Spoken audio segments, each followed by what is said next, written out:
Zone.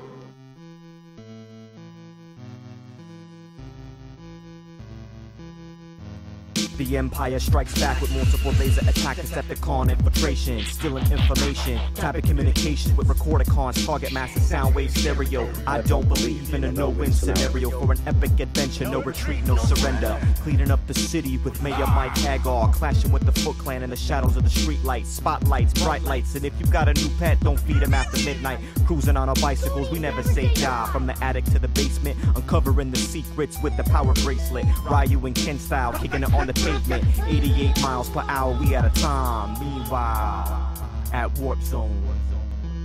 Okay, so welcome to Meanwhile at Warp Zone. We are here on location in South Florida. I'm not going to be any more specific than that.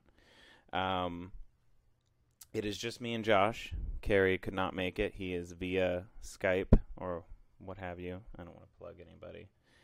But he is via the internet. He's via the internet. And we are sitting in this lonely hotel room. And we are exceptionally dressed. Very Carey, handsome. I don't know. What are you wearing? What am I wearing? Yeah. I'm wearing a Final Fantasy VIII t-shirt that I wore yesterday also. And a pair of jeans that the back of the pant legs are so ripped that I just cut a piece of it off a little bit ago. Nice. I had Christy hem them. Now they're too short. So that's my problem as well. Is like they guess that I'm like a full circle of a person when I buy pants. That, you know, based on my waist size, I must be like 97 feet tall or something. Well, he couldn't be any shorter than. I mean, look at the waist on that thing. No way, no how. It doesn't even exist in this world. Yeah. Well, what was I gonna say? Well, I thought we'd do another get to know your host thing. We can start. I came up with a question. It is, what is your favorite guilty pleasure movie? Feel free to say more than one. I don't know. I have a couple. I feel like Josh, because we did kind of have a little pre-talk about it, so I want to hear some of Josh's guilty pleasures because I have a lot to say about it. Okay, I have a couple of guilty pleasure movies, and I guess the first one would be Robot Jocks. Yes. Oh my! I love that movie, Josh. Robot Jocks. Another one is. Wait.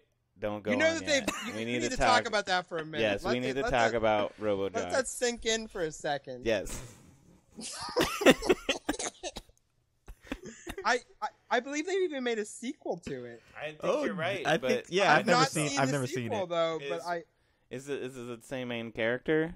I don't know. I'm pretty sure I've read somewhere that there is a sequel to Robot Jocks. So obviously, enough people were excited about that. For whatever reason, I did a lot of research, not because I knew that Josh, this is his favorite guilty pleasure, just because for whatever reason I was in a spiral on the internet, and you just start reading about stuff. Yeah, the good old spiral. Yeah, the internet spiral where you're like, what's that? Oh, what's this? That? I'm on Wikipedia. What does this mean? Let's click this link. What's technoid? I want to see what that is. Oh, it's dirty. No, but apparently like there was a lot of like controversy behind the scenes on that movie, which I did not know.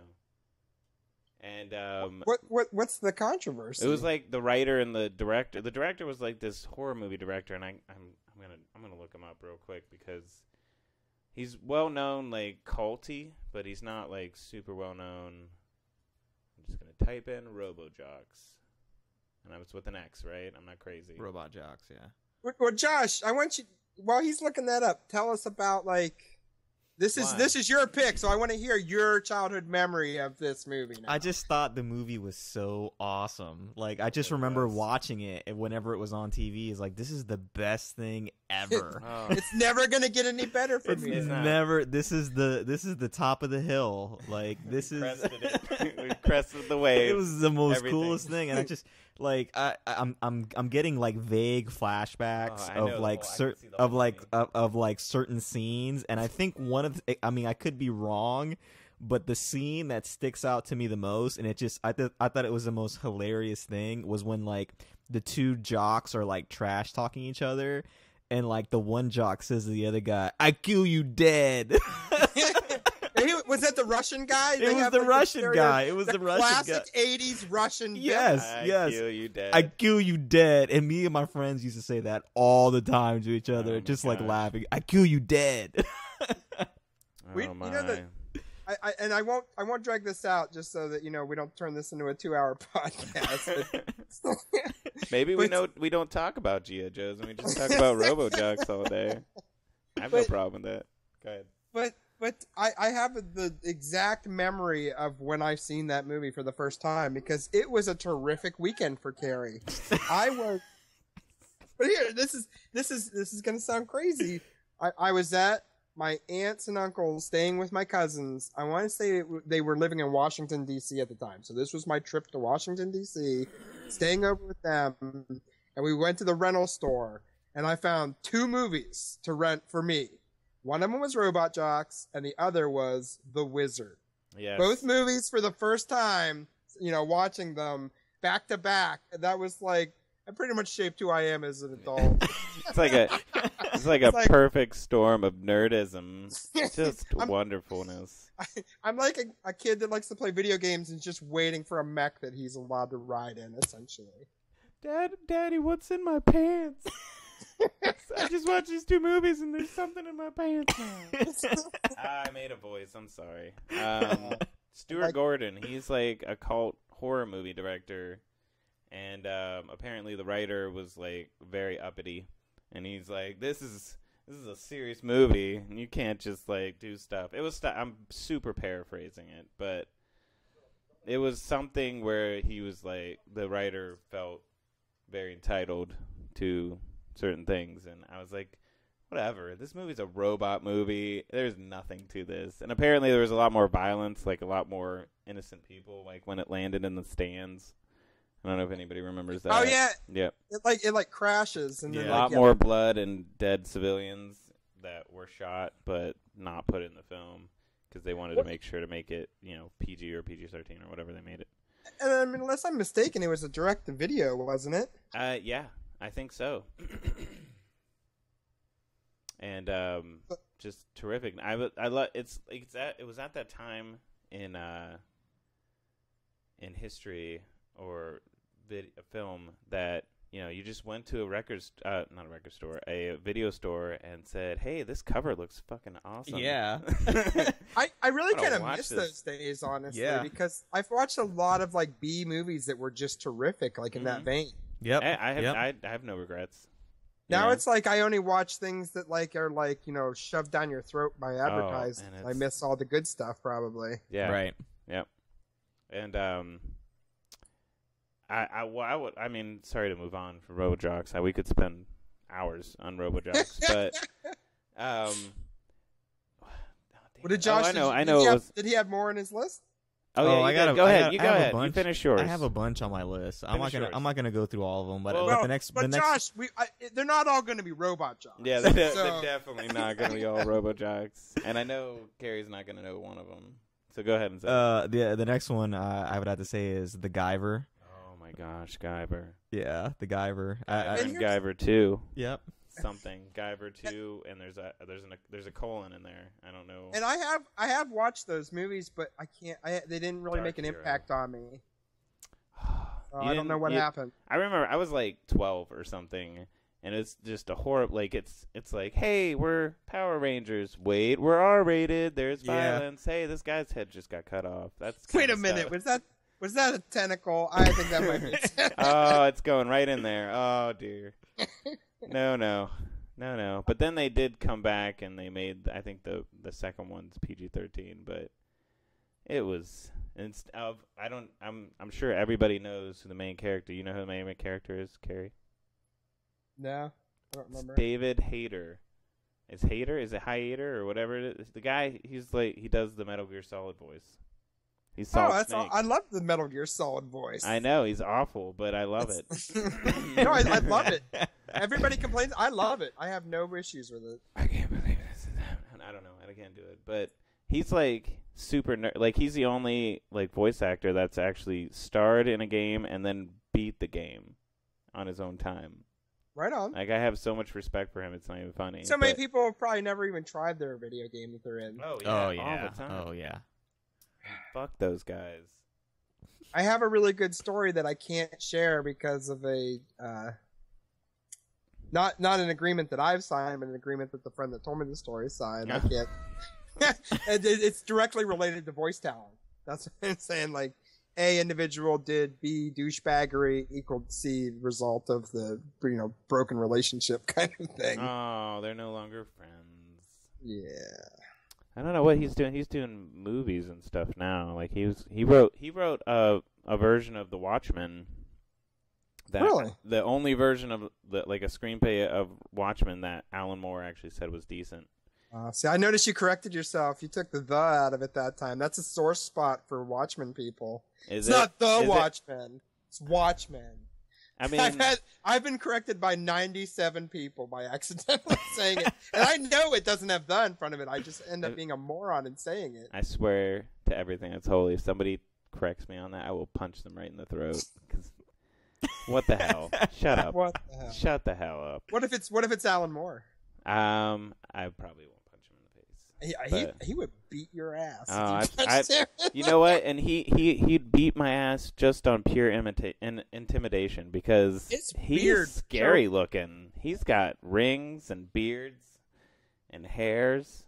Well, and when they it's put him, just- I was like, they put him on Swamp Thing, and I'm not a big fan of the series. I just know that that He was in the very show? That as well. No, he was a Oh, writer. he did the writer. Yeah, okay. And like anytime I think about that, I'm like, he fucking is Swamp Thing. I mean, that's why he wrote it so Have you well. seen him, Josh? Yeah. Oh, you're gonna see him right fucking now.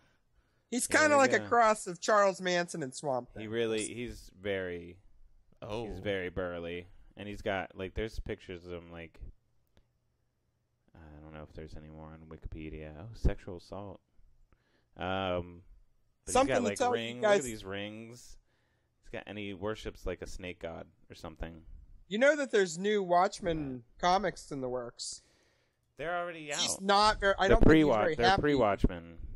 They're what happened before. I'm not gonna read them. I have no interest. I don't think Alan Moore is very happy about it. Oh, I'm sure I he's think not. that there's something that they pumped them out, kind of against his wishes. Yeah, he was just foolish in his younger years, and he signed away or he worked on stuff that he didn't have all the rights to, and now he's paying for it. I'm surprised that they've waited this long to whore it out. Like, it's been a popular property for a while. Yeah, I guess it was V for Vendetta that really shot it up, and then they were like, "Hey, we can make shitloads of money off this guy, and he's gonna be so pissed off. It's gonna be hilarious." He's gonna be so pissed off. It's not like the comics industries, they're not used to, scorn or spurning Scornful, artists yeah. and writers. Yeah, it's like Scornful people bureaucrats and company men. Like Schuster and Siegel and Schuster were penniless for a long time until not even that many years ago when they finally kind of got their payback for, hey, we created Superman. We probably shouldn't die homeless and poor. I mean, you guys are making a little bit of change off of it. Don't do this to us. So Carey, you go ahead. I don't want to hear any more, Josh. He's done. Oh, he did. I cut him off. No, I want one more. Two's enough, and let him go. You go ahead. Do you have one? I'm thinking. Oh, okay. I'll go. If you're still thinking, you're ridiculous. What was I gonna say? My guilty pleasure. I know a lot of people that have this guilty pleasure movie. It's Demolition Man. I love Demolition Man. I went alone to the on this? theater to see Demolition Man. Murder, Death, Kill. Yep. Simon Phoenix, baby. The Shells. I can't. Murder, Death, The Kill. shells, the seashells. Yeah, the three seashells. Yeah, the introduction of the video camera for Taco video Bell. calling. Taco Bell. Taco Bell. Fine I dining. love that they talk about the restaurant wars, and Taco Fine Bell was dining. the winner of the restaurant I like how wars. they have what the heck is his name? The comedian who's all pissed off all the time. What's his name? Who's in it? Dennis Leary. I think they let him write his introductory part, because They it's had to, such a 'cause rant. it's just it's just one of his rants. It's Either that, or he just sped the tempo up of his dialogue. Yeah, or he tried to make it sound like it, but it sounded like they were like, you can't rant about current society, so here's this fake society. Why don't you write a rant about that? Because I'm sure it's hilarious. This is a good idea. But it was fun. Full ownership of what he's going to say on film. Yeah. Wesley Snipes. That blonde hair.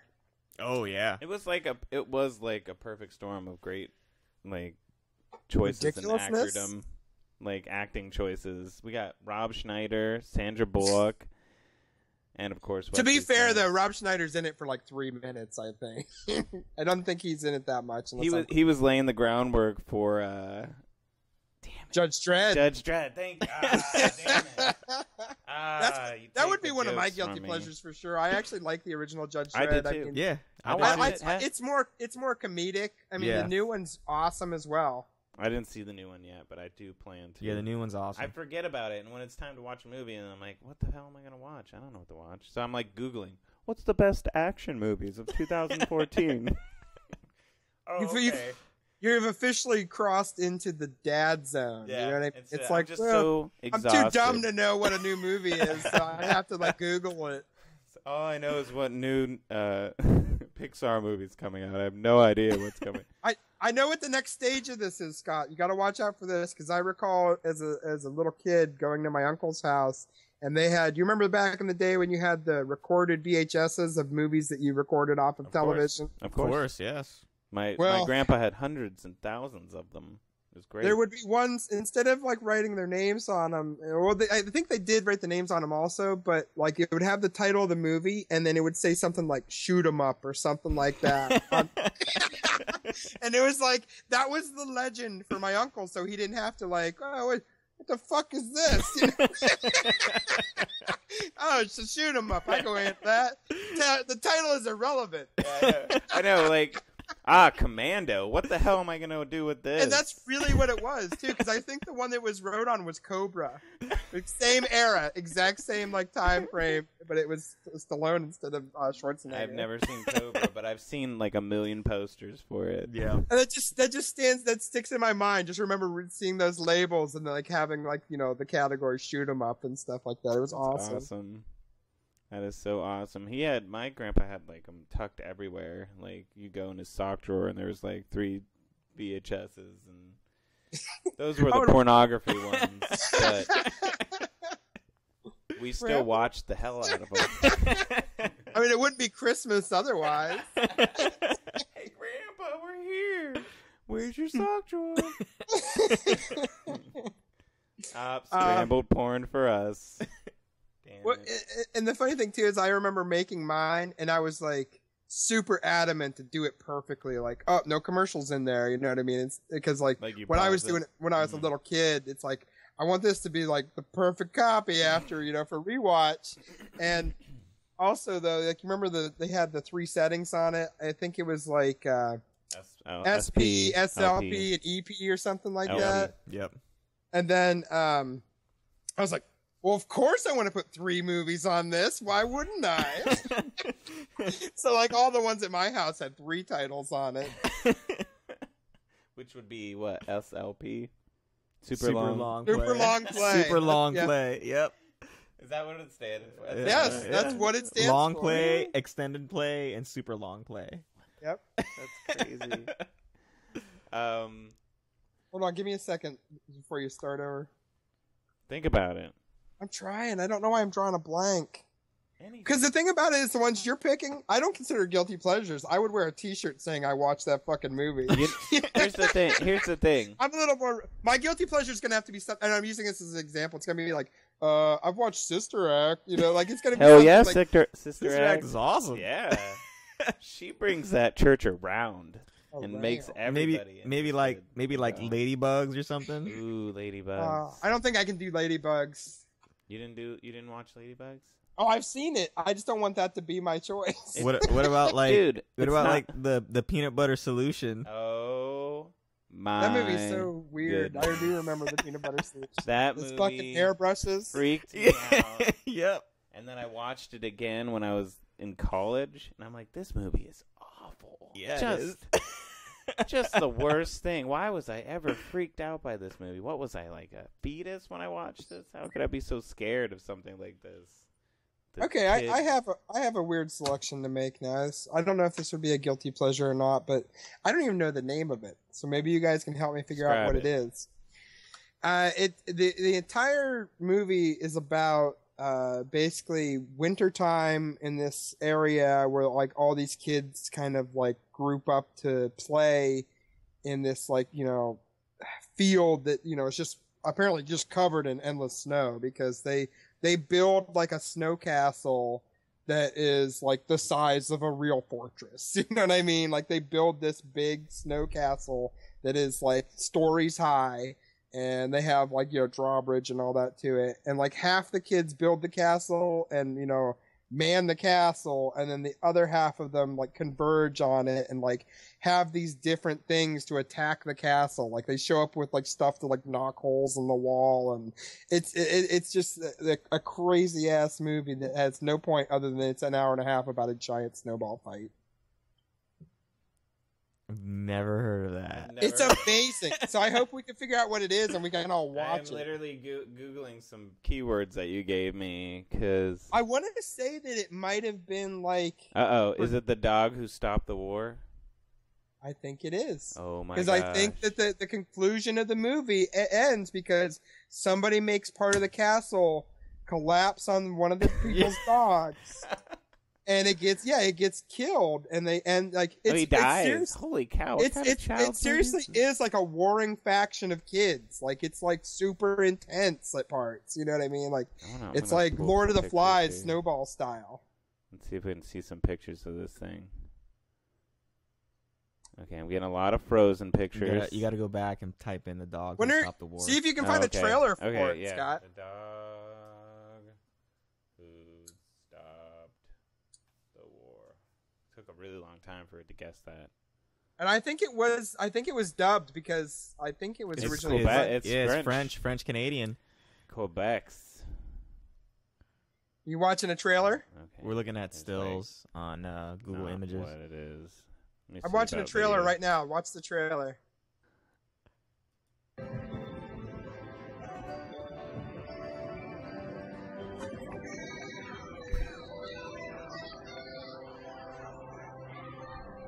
It's got Japanese subtitles. I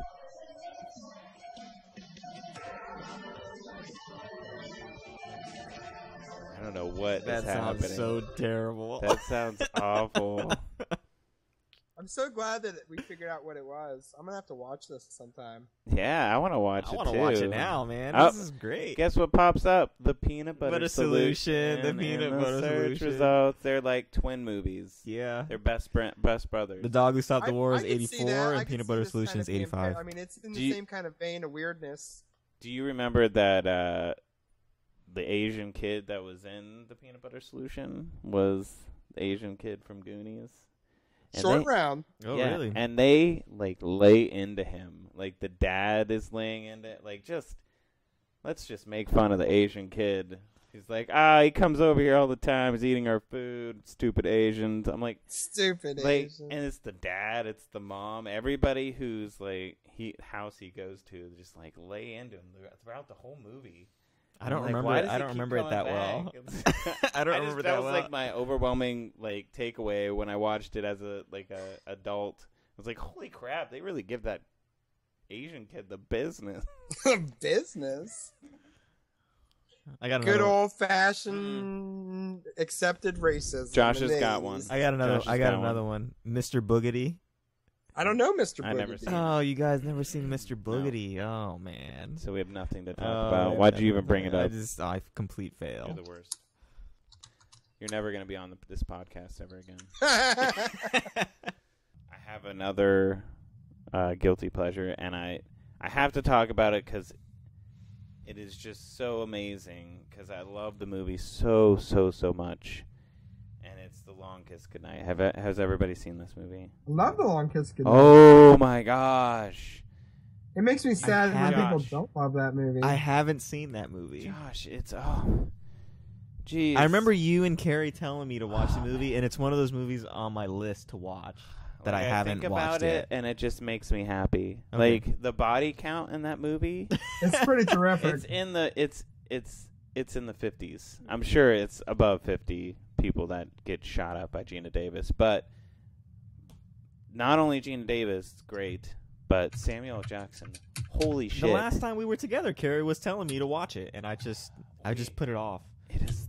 I'm gonna watch it. It's I'll watch it. spectacular, I'll watch it. and there's so many people in it, and it's he's just And spectacular. it's actually a reviled movie.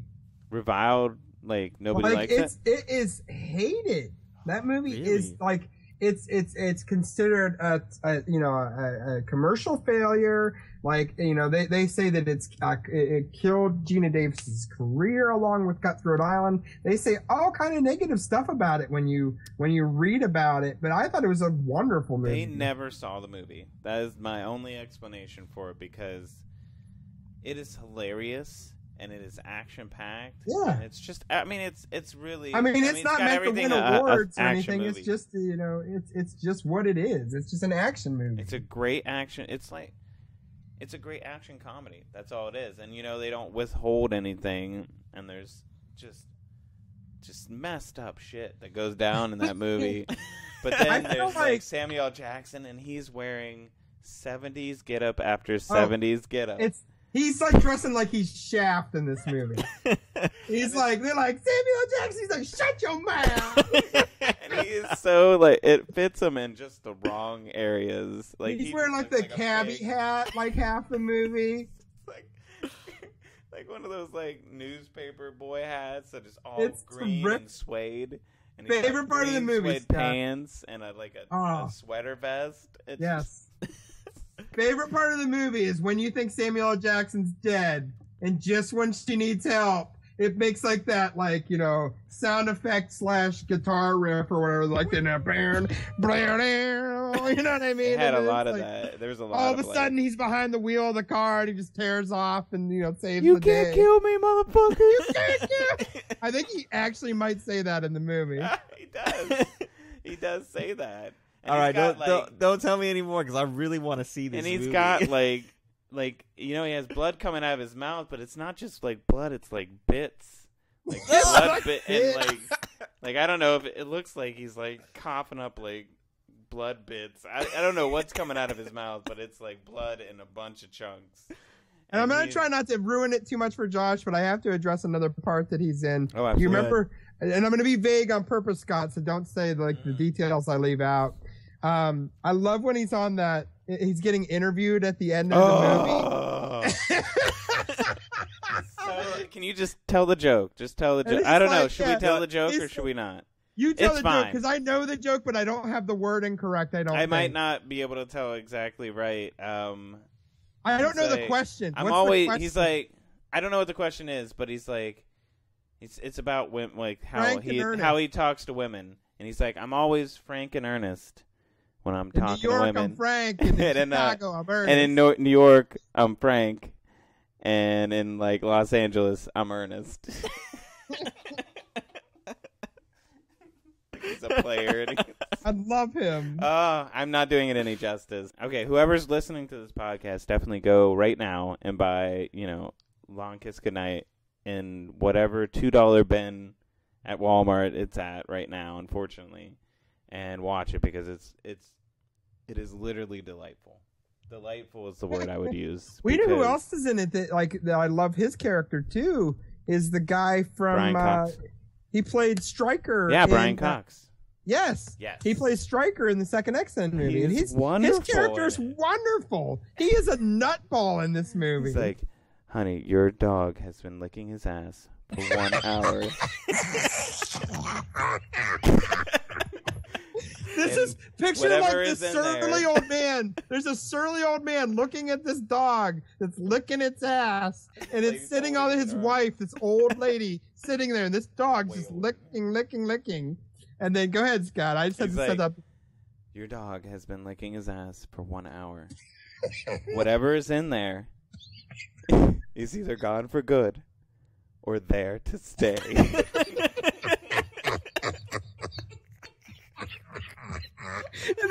the old lady is just looking at him so confused. And that's how you get introduced to his character. Like, Yes, that's the first thing scene he he's says. in. And the craziest thing is that's Shane Black. He he was in Predator, and he wrote all those. He wrote Last Action Hero, which I'm pretty sure, Carrie, that was one of your. I love pleasures. Last Action Hero. Last Action Hero, I loved it. Love all those. Oh movies. yeah, Last Action Hero is awesome. Yeah. Oh, I had to make sure to get that in there because holy cow, I just love.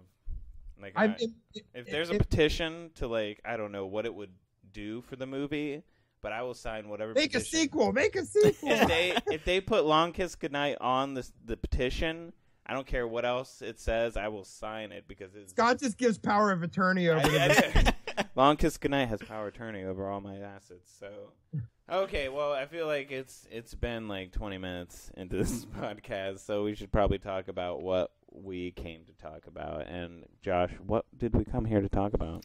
We came to talk about the good old G.I. Mother effing Joe. Yes. So, Josh, Carrie has spoken highly of your G.I. Joe knowledge. Of course, you've told me that you know nothing. I know nothing. He says that, but every time I talk to him about it, he knows what the vehicle is I'm talking about. You know what? He may have just saw that commercial for that vehicle. I have to admit, I did own a lot of Joes. I did have a lot of Joes in my collection growing up. So, Carrie was like, "Okay, when we do this G.I. Joe, we got to get Josh. He knows everything about it. He knew this one vehicle." I didn't say it like that. Scott, you got to do this. I'm done with the podcast if you don't do it. No, I don't. He's making me sound foolish. Well, now I feel like I'm gonna let everyone down because I don't okay. know that much about Joes. Yeah. What we But can then I'll do. fill in with the stuff that I don't know. Well, the nice thing is we all just recently within 6 months watched the movie. Yeah. The cartoon movie. What was it? What's the year? I don't even know. But I think it's 86 or 87, I think. okay. So my overwhelming takeaway when I was, I don't know, maybe 8 when I watched that movie, it was like, that was super freaking disturbing to me. I don't know, people are de-evolving into snakes and apes, and people are dying all over the place. Action sequence after action sequence with no coherence. Just different shots of things exploding. Yeah. You never know what's really going on. And then It was and then somebody wins. And then It was the other wonderful. one- yeah. I don't know. As an adult, I was like, this is ridiculous. Let's put Transformers on the movie. I can watch that. At least they have some coherence to their action scenes. But I don't know. Carrie, what do you think? What are your thoughts about the movie? I love it. I You mean, love it? what? Don't blow my mind with your answer. You I have mean- nothing to say about it. What is Hold your on. what? Well, here. What's your memory about this movie? The biggest thing when that you stands first saw out it? in the movie for me was always Sergeant Slaughter. Mm. I loved a lot of the other stuff. I loved the origin story of Cobra Commander. I loved that. It was more serious than the regular cartoon, but for me, it was that was the memory I have at the time was oh man, that's Sergeant Slaughter. You know what I mean? There was a crossover there of him, and he's a wrestler and he's a GI Joe, and then he has a whole crew with him. I was trying to. Is it the Marauders? Yep, Sergeant the Marauders. Slaughter's Marauders. So I There mean, it is. that was what was it? 3 or 4 of them. Does Jinx count as one of them? I was thinking, or no? There's I the don't know. basketball. There's the guy that's they're so classic 80s stereo. Yes, No, I don't remember who's in it. I know there was a rotation of people that were in and out of it. It doesn't make any sense because the ones that I'm looking at on Wikipedia aren't the ones I remember from the movie. Yeah, there's a rotation. There's a rotation of people that go in and out of it. There's 6 to 8. There's usually 6 to 8 of them.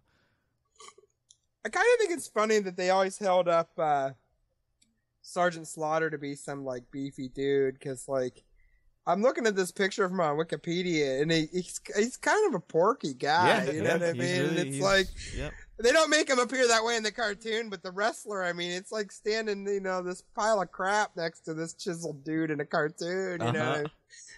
Oh, they have like a side by side comparison of his cartoon and his real person. Yeah. Well, you know what? I just before we move on from Sergeant Slaughter, my biggest memory from Sergeant Slaughter was him eating chicken off the bone, and just how like it was. I just like there was a part right. The new guy walked in and everybody was eating lunch, and he was eating like this chicken off the bone. It just looked. I think so I know weird. what you're talking about. It looked it's so weird, and like he was, it was like that stereotypical chicken on the bone. This is delicious. And it was just, it was so weird. I don't know. It was very strange, and I was like, that looks good. I guess I don't know. I don't want to watch this anymore. But it was strange. I sent you a link to that picture I was referring to of the Adonis that is Sergeant Slaughter here. He looks like a creepy guy in this picture, especially. Did you get it? Yes, I did. Hold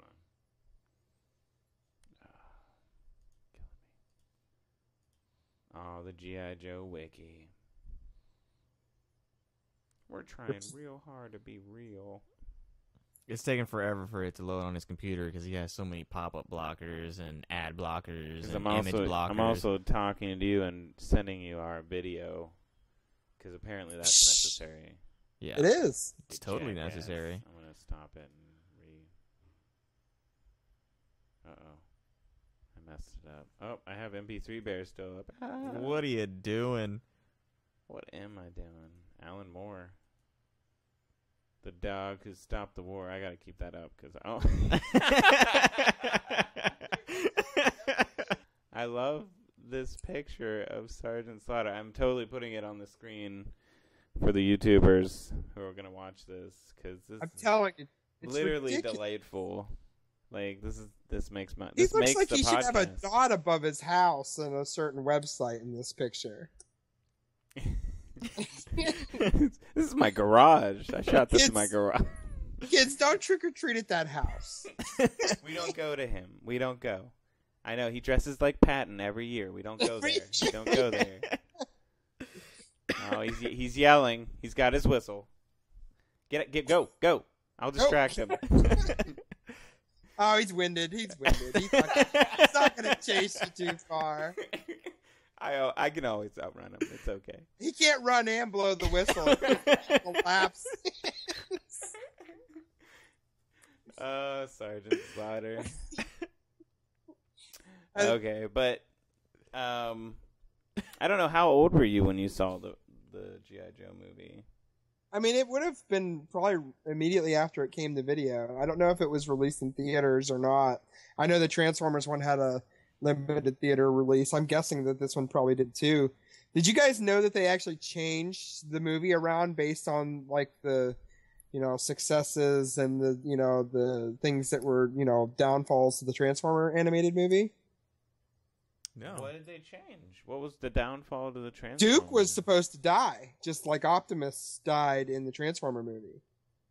Oh. Like Duke, you remember like at the beginning, like Duke gets hurt really bad in the movie. Yeah, he gets hurt. It's out of commission the whole movie. Yep. He was supposed to die. Yeah. No, there was so much backlash. Is I knew that. I knew that he was supposed to die. I don't know how, but I knew that he was supposed to die for some reason.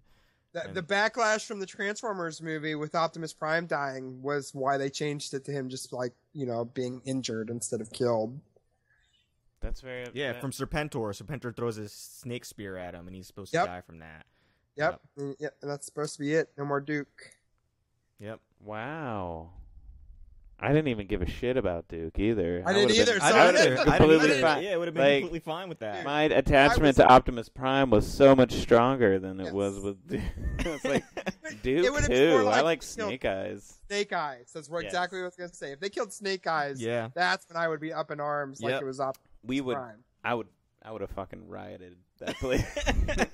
Like, I'm tearing seats out of this place. This is awful. Bring Snake Eyes back. It's all Snake Eyes. Yeah, it is all about Snake Eyes. Yeah, I remember telling my friends that Duke was supposed to die by Serpentor's spear, but they changed it.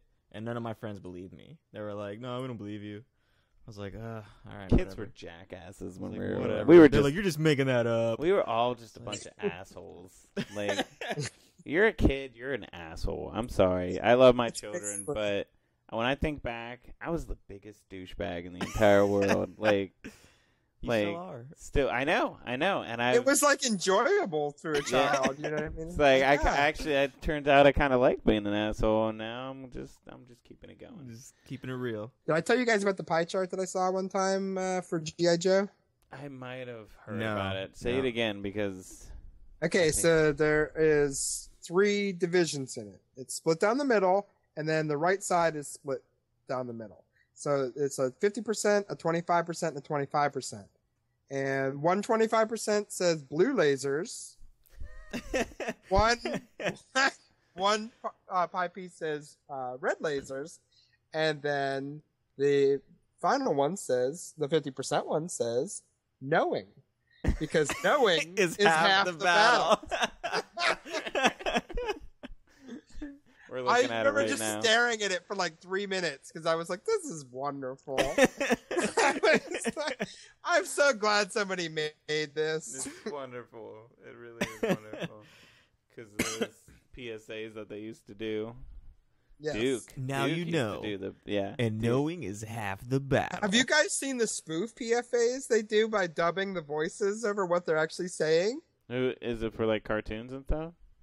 No, they take the actual G.I. Joe PFAs or Yeah, that's what I mean. PSAs, and they take the actual G.I. Joe PSAs and just dub voices over them, and they're ridiculous. So it's like the guy comes in when there's a fire. He's like, "What the fuck are you doing?" They like run in the door. I'm sure it's hilarious. Cause... And I mean, like the dialogue is just nonsense too, because like there's one where like all of a sudden Roadblock appears, and he's like, "Who wants a body massage?" It's just randomness like that. You know what I mean? Like, like red versus blue.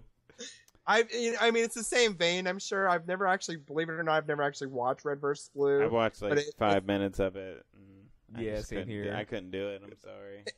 It's the same concept, though. Yeah. Yeah. Knowing is I really, I just love Snake Eyes. Yeah. I love ninjas. And there's so many other cool ones too. I mean, like think about Tomax and Zammot. Yep. I mean, the twins that feel each other's. I mean, it was an interesting concept, but I mean, it's so flawed now. Looking back, it's like these are the worst people to have. Is like, oh man, so I have 2 soldiers that if one of you get punched, you're both knocked out. That's I mean, It's like, what's my that's what bottom these line? guys, you're in my top 5 guys over here. You know? Like, how did you get into this rank? Yeah. We're gonna put you in communications. You're gonna operate radios. And then, I mean, you have Destro, the Baroness. I mean, I was always like more partial to the villains of everything. I would say Yeah. Yep. they just made them cooler. I mean, you know, there's decent Joes too. I mean, I always preferred Hawk over Duke for some reason. I between had those no two. attachment to Duke. Yeah. It's- I had no they were attachment so to Duke bland. either. I feel like the good guys were just So so bland. Yep. And Yes. Well, they made them super Boy Scouts, so they were kind of Yes. boring. You know what I Yeah. mean? It's like, and then you had Lady J and Scarlet, Shipwreck.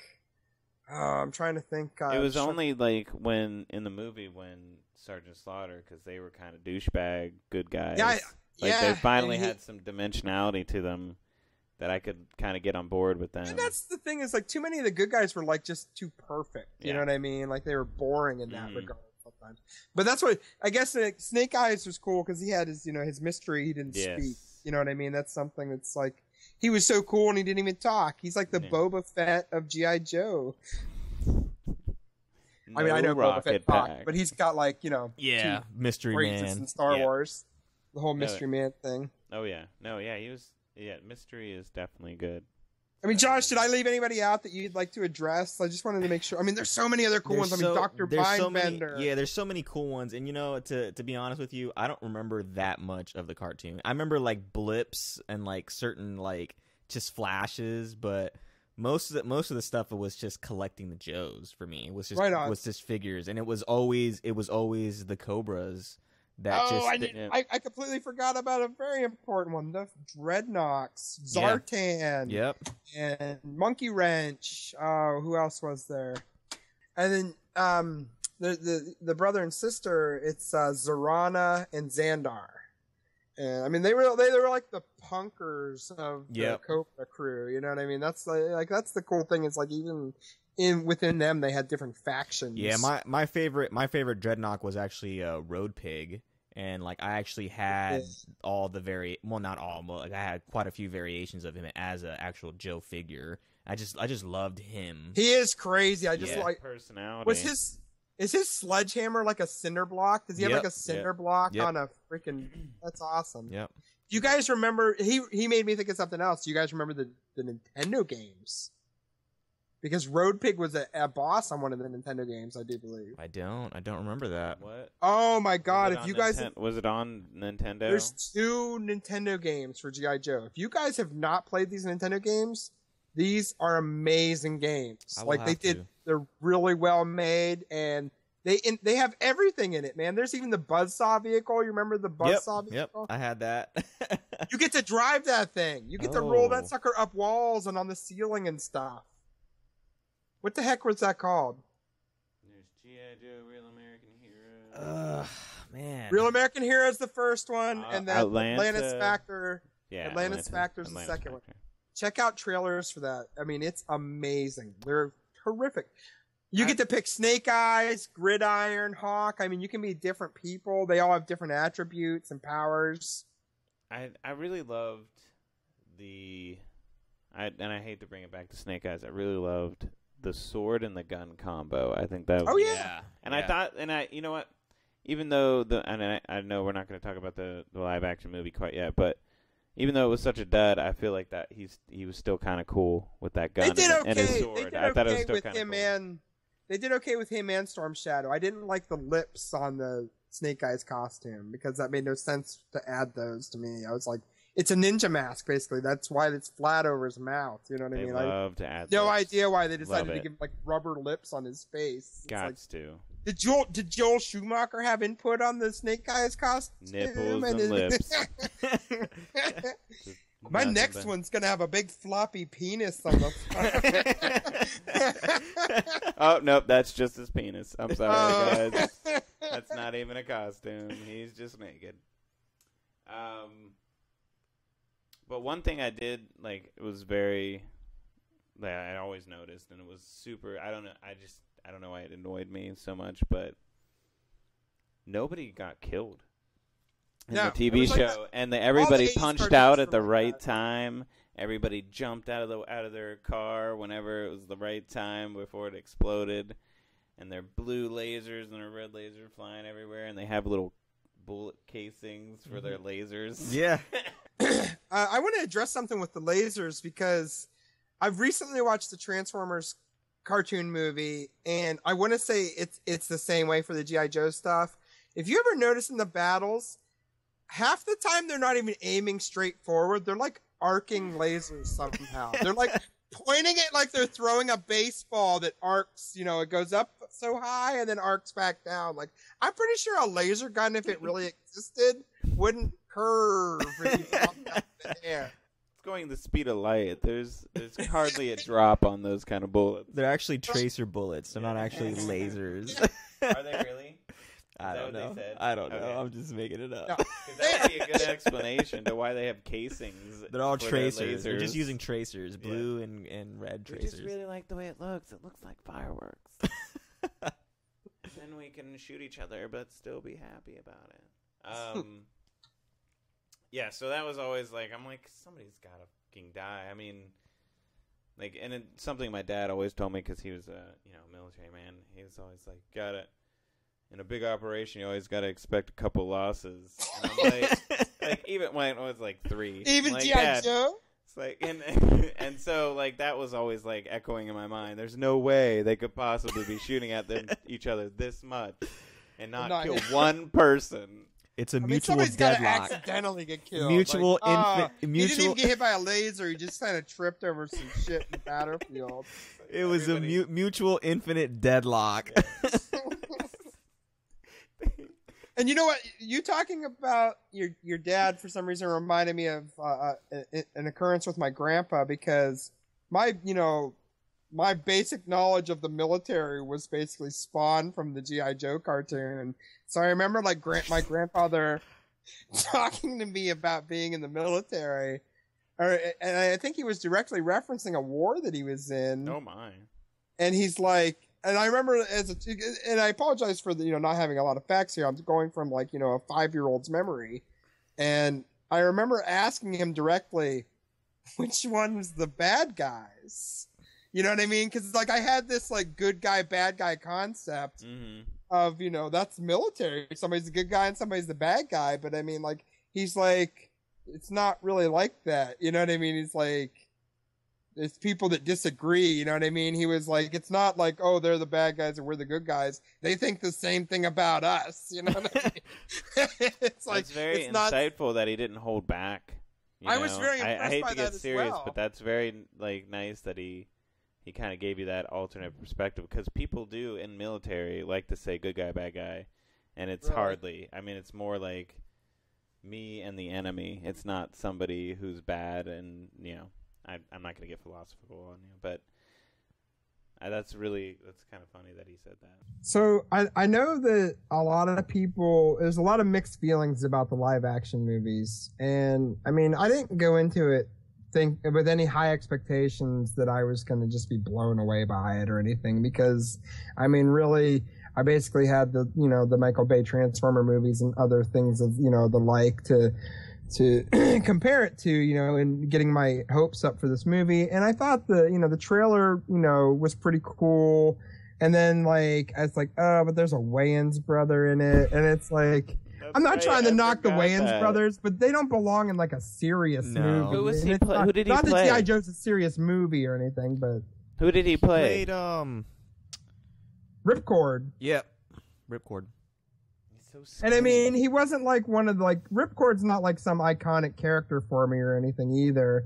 But like, I don't know. It was definitely a deterrent for me. And I'll be honest though, I didn't hate him in the movie. It's not like he's like but like, he's not like a great element of it either. You know what I mean? They've got him for some comic relief, but it's like, it's Marlon Wayans. He was like the third string Wayans. Skinniest. Like, the dorkiest of the Wayans.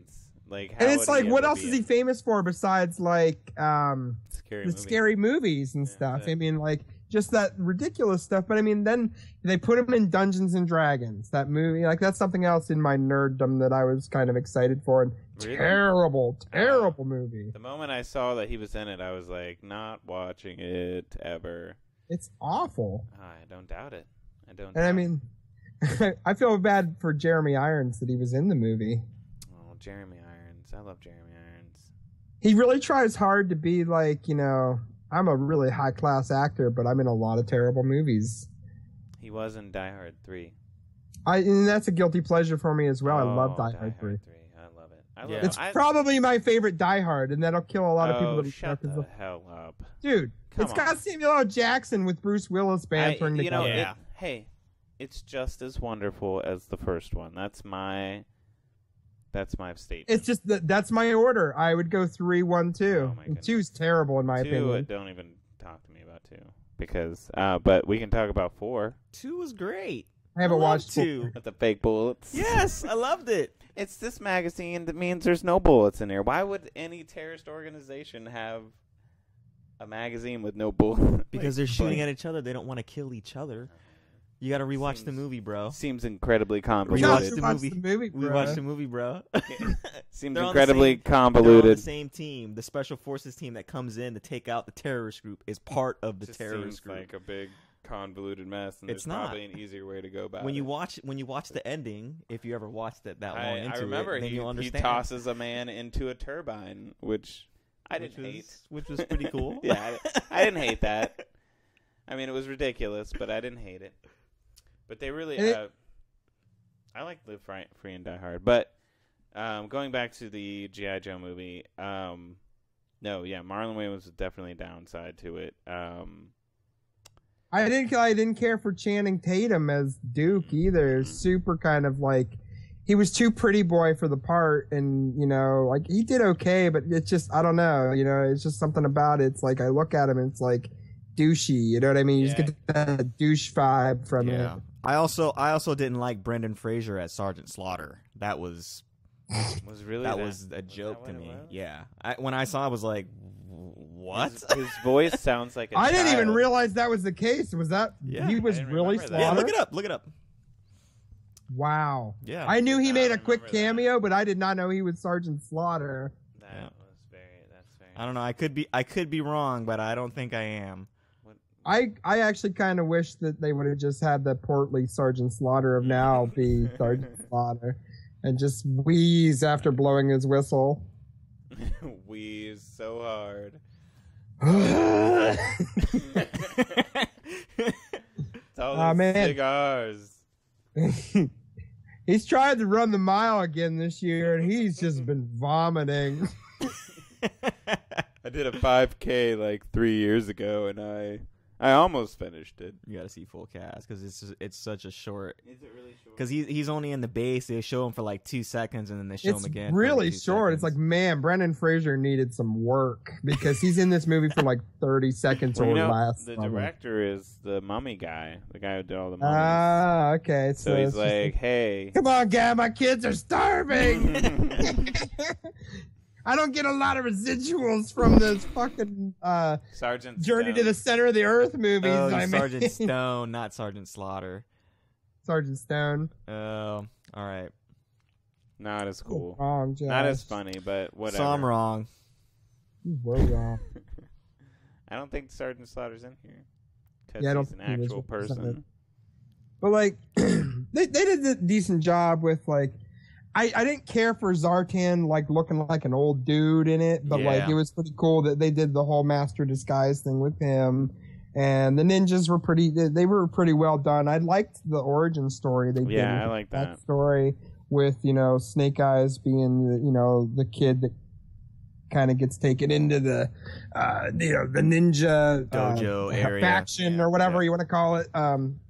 And then you got, this classic betrayal of the scorned pupil that, he's mad that the master paid attention to Snake Eyes and does the whole, murder the master because he's not getting his attention thing. I even before I saw it, I thought Joseph Gordon-Levitt as I was Cobra really Commander. Cobra Commander was Yeah. very strange to me. It was really weird. It immediately put me off to it, and I immediately said, I'm not expecting much from this. Yeah, same here. But I watched it. But I watched it. I thought it was really good the way they did it. I was really disappointed with the effects. Like I'm this might also be a guilty pleasure, but I like the Mummy movies, and I thought he did a really good job with it. And this was like nothing like them. The effects were not great. The story was really not great. There was definitely some points of the story I was dissatisfied with, but I was okay with some of it. I thought Dennis Quaid was a good idea. I liked it. It kind of gave me a welcome home kind of feeling having him in it. You know what I mean? Like when you have certain people, it's just like, I'm comfortable. I'm glad that you're in here, fella. But like, he didn't have a major role in it either. I think he was just there to kind of give you that warm and fuzzy a little bit. Like, oh, this is kind of a guy that was an actor in the 80s and 90s. Let's use him as one of the characters. I think the commercials made him out to be a bigger character than he was because he was in a lot of the commercial. Yeah, and he's barely in the movie, really. Yeah, he really is, like, barely. I didn't really care for the backstory with Baroness and Duke, though. I didn't care for like. What did they have? Oh, they had a well, she was like his right? ex-girlfriend. Yeah, basically. like his ex-girlfriend. Yeah. Of course they. Well, besides that, not even just that, Cobra Commander is Baroness's brother, or not? Yeah, that's exactly it, right? Yep. Joseph Gordon-Levitt's her brother. Like, I didn't care for all that kind of connection there. And then Destro. You had he was the weapons dealer, so I mean that made sense. I didn't really care for the casting of Destro though. It was the Hold on, I'm looking right now. I believe he was the Ninth Doctor from Doctor Who and the villain from Gone in 60 Seconds. You're so pathetic that you know Why? about Gone in 60 Seconds. I've seen that movie a couple times, and I'm sad to say that I have seen it a couple times. I don't see it. That's a guilty pleasure, though. What? No, it's awful. It's a guilty pleasure. There's if like it wasn't a one guilty car pleasure, you chase. wouldn't have watched it more than once, Scott. It's because I had The reason very I like it is low- it's got like ridiculousness from like the 80s in it, where it's got like, oh, this is the guy that doesn't talk, and this is the, you know what I mean? Like, it just had like the crew of oddball people. It reminded me more of like a Michael Bay movie than a. It probably is. It is. It's a. What's that guy? Who's the guy who produced? Oh, Michael Bay? it's Bruckheimer, isn't it? Bruckheimer, yeah, and it was one of his like 3 directors that he worked with. And it was just awful. Yeah, I can't find it. I don't know. I'm looking it up now. Do it. Give me one But second.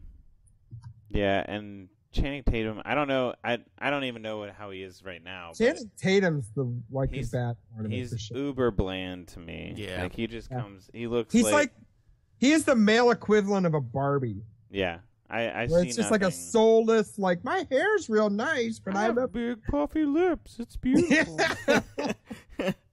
I can't even keep them under control. They always stick so far out from my face. I don't know. And I don't know if he's gotten any better acting wise, because I haven't really watched any other movie with him in it. No, he hasn't. No, and I don't expect him to. You know, I mean, look at him; he's ridiculous. But that was a big turnoff for me. So I'm like, I feel so ambivalent, and I hate to be that way. I'm always kind of the guy who's like, don't hate it because of the stupid actor that's in it, but judge it based on the movie alone. And this I couldn't help but let it like completely affect him and Marlon Wayans. You know, pretty much ruined it for me.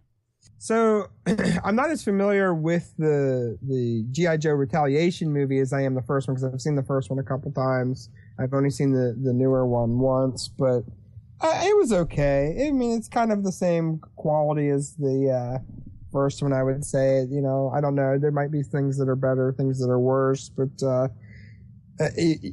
you have The Rock introduced as Roadblock. Yep. And Duke basically bites it pretty early on in the movie. Spoiler alert, I guess I should have said ahead of time. But I didn't know that. Thanks for ruining that for me. Now I'll never see this movie. Darn it. They did to him what they should have done to him in the cartoon. Yeah. And I'm guessing that they basically probably wanted to just get Channing Tatum out of the series. Yeah, I think Yeah. that they didn't want him to be the main character anymore, so they killed Yeah. him. And I mean, I'll definitely go with that, like seeing The Rock, you know, instead of Channing Tatum on screen. I mean, not that The Rock is some, you know, fantastic actor or something, but he's at least an action star, in my opinion. I don't really Yeah. consider Channing Tatum an action star. What I saw of the movie, I felt like the action sequences were a lot more competent as far as like how they played out and not just being like a big weird mess like they were in the, you know, I like some of the Snake Eyes stuff in the first one, like with him and his gun and his sword, but it just like the action wasn't engrossing. I felt like I saw, like, there's that scene where they're like underneath the bridge or something. They're behind like all these pillars and they're shooting at each other with these guns. And I thought that was kind of like, my dad even like, he's like, Google that and look at that because that was pretty awesome. And so I watched it. I'm like, that's pretty decent. And so I wonder, I'm sure the rest of it's okay, but I thought the action was definitely like just from that little bit. I thought it was more competent. I thought it was the probably one of the cooler action scenes that I remember was when Firefly breaks Storm Shadow. Hold on. Is it Firefly that does it? Yeah.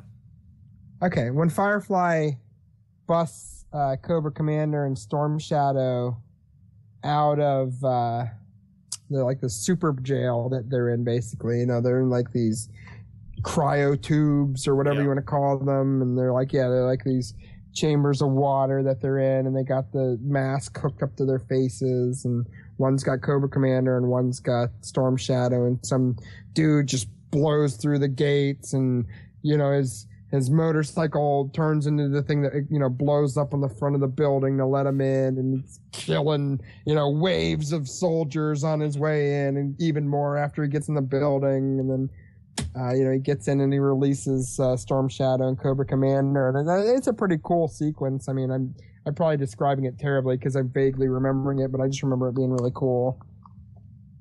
Yeah, and I don't have any, like, overwhelming memories of, like, awesome action scenes from the first one.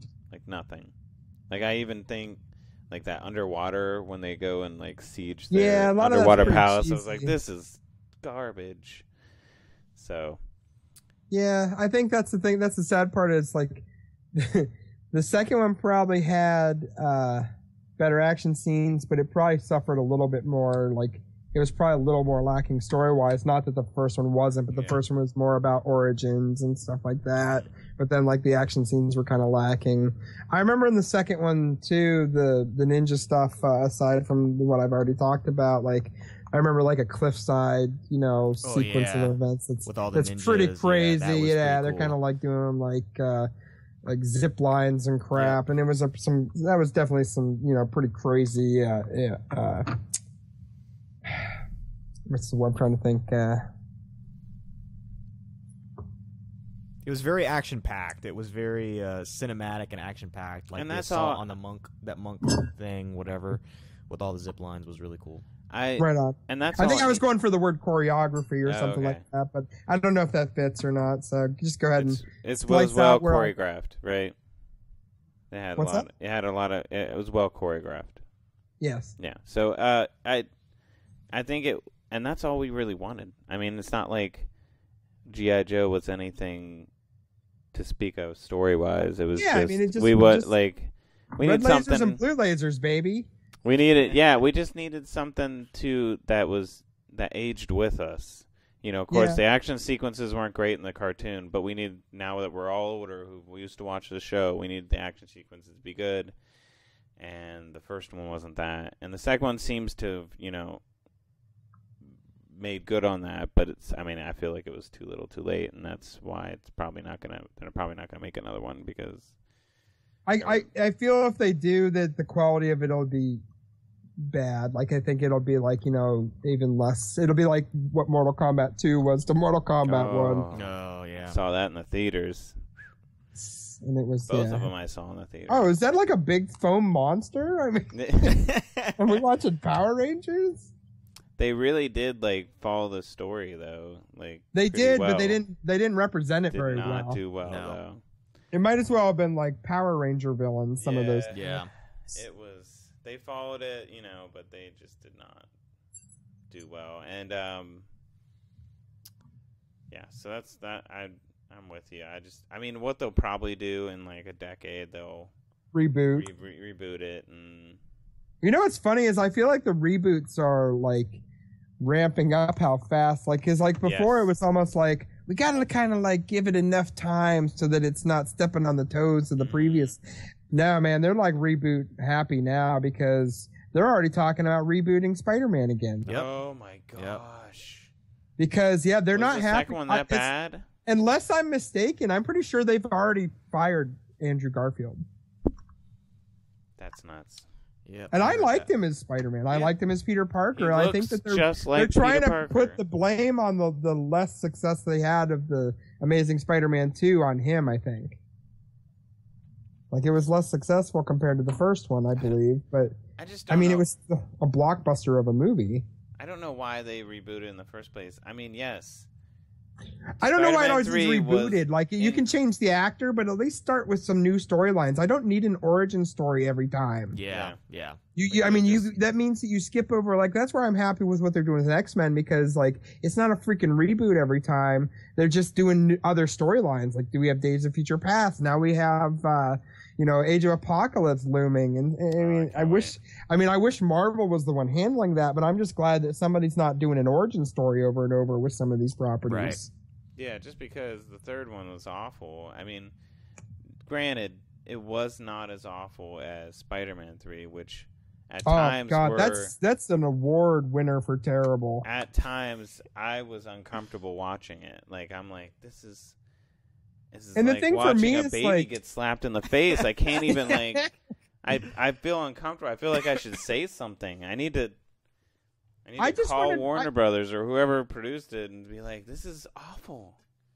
It just goes to show how disconnected and stupid some movie executives can be, because it's like, okay, how do you possibly take and add Venom to a Spider-Man movie and all of a sudden it's a terrible movie? Like, back in the day, Venom was, I mean, even now, I mean, Venom and Carnage, they're wildly popular. How do you take one of the most popular characters and just make it terrible, make it ruin the movie? I mean, it's not all that ruined the movie. I mean, we have dance sequences and whatnot, but, like, you also have that Sony has basically, like, gotten to the point where they don't think that they can successfully do a movie with Venom in it. And it's like, that just seems just silly to me. That's like, I want to just have them, like, shamed in a room of competent, writers that are like, why could you not use Venom in a movie? You know what I mean? Like, Sony has seriously, like, I've read articles where it's like, they don't know if they want to try to use Venom again, or, you know what I mean? Like,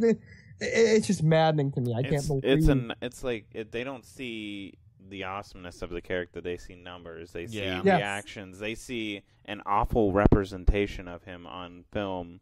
But they're the ones that made that representation. It wasn't. I don't think it was so much them as they. Of course, the first two were incredibly successful, and they said, "Sam Raimi, you and your brother can write this script and do whatever the hell you want because you did terrific before." Well, from what I heard, too, is that they forced Venom on Raimi. He didn't want Venom in the movie, and I think that he almost, sabotaged like... It was almost like a vindictive thing that he made it a terrible movie, in my opinion. Wouldn't be the first director to do that. So, but no, I can only tell you that Venom and Carnage are probably my favorite characters in the Spider-Man universe, and that's probably like the Spider-Man purists probably think we're terrible for that, but I mean, there's a lot of us around, man. Like, I loved Spider-Man before Venom and Carnage, but I love it even more because of them. And when I was, like, watching commercials for that movie, my little tiny, like, Spider-Man Venom wiener boner was just it was so excited. And then when you started getting peaks and you're like, wait, that doesn't seem right. Is it going to change? And you're seeing, commercials come out and they're more, they show more of the movie and you're like, I don't know about this. I don't know what's happening. Then you see the movie and you're like, I want to die. This is awful. My favorite character is just dead to me. The fact that we've had half a dozen Spider-Man movies, and the character came out in the 60s, and it's now 2015, and Venom and Carnage were around in the 80s and 90s, and we still have not had a successful representation of them on film. It's just mind-boggling to me. I feel like if they did a Carnage one, and they should just have a Maximum Carnage Spider-Man movie. I mean, that should be that. All right, Maximum Carnage, that's a movie. Bam. Yeah. That could be a 2-part fucking movie. I mean, like they're doing anymore, because it was a 14-issue series, and I mean, it was amazing. It was amazing. And Carnage is such a madman, and yes, that's what's wonderful about it. Some of the ones that delve into his just madness, and I have this really shiny issue of Carnage where it's actually all told from his perspective, and he's in this mental asylum, and he's but it's terrific, and it just makes you love him even more because of how awesome it is and how you can't hurt him. It's just, I don't know. I thought it was such a great idea. It's just like Rogue and nobody can touch her. It's Carnage. He's crazy ass mofo, kills everybody, but you can't hurt him. It's pretty amazing. If you do, he's going to become a superpower. Yeah. Crazy ass mofo. Crazy ass mofo. I don't know, but there's all kinds of bad decisions made around Spider-Man, as it seems. It's very unfortunate. I have yet to see the new movies. Really? I was never a big Spider-Man fan to begin with. So The second one was really good, though. Tobey Maguire. I thought Tobey Maguire was an okay choice. I think he was okay, but like I like Garfield a lot more. Yes. And looking back, like I've just seen like all the memes on online and everything, and just like the stupid faces that Tobey made and stuff. And I'm kind of glad it's not him anymore. He's a goofy looking little kid. He really is. But I thought it was an interesting choice, and I thought it worked. But it definitely did. Andrew Garfield looks just like Peter Parker, and he's just not quite as ridiculously like dorky. Like, yes, Peter Parker was just a catastrophe, or Tobey Maguire was just a catastrophe. He took it to a degree that none of us were really ready for. But I do appreciate that the webbing comes out of a scientific discovery as opposed to something that he's inherited from the spider. Like, I don't know if you remember from Tobey Maguire, I didn't like that they made it just launch out of his wrist. Hey, that's not how that happens. Because that's a big part of like he's a scientist, the comic and everything. He's a photographer, scientist, journalist, photographer, scientist, superhero, super. So, but yeah, and it was like, and that was the thing, like. A cool thing about it, like, he would run out of webbing, and it would be like, oh shit, I'm falling. Yeah, I don't have any more webbing. I don't have any webbing left. Like, he'd have to replace cartridges, and that would like be a consistent worry for him. Well, I remember even in like the video games, like you used your money to get webbing. Like you had to buy the cartridges and stuff like that. So it was like he had to afford the elements to like make them and whatnot. So that'll be it for G.I. Joe. I hope everybody enjoyed it. We certainly did. We love to talk about things that we're interested in. I'm sure you guys do too. Be sure to check us out on warpzoneonline.com. We have a lot of cool new content every day. Every time we post a podcast, it automatically goes up there. But it also goes up onto iTunes and SoundCloud on the same day. Also YouTube. Oh, check us out on Facebook. Be sure to tell us what you want from us. On Facebook, on our website, whatever. But for now, thanks for listening. I'll talk to you guys later. See you later, guys. Bye.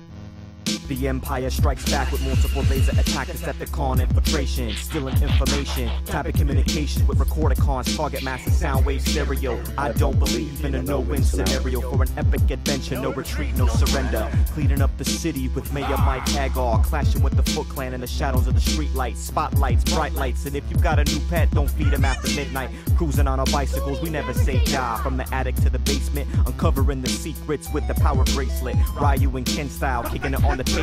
88 miles per hour, we at a time. Meanwhile, at Warp Zone.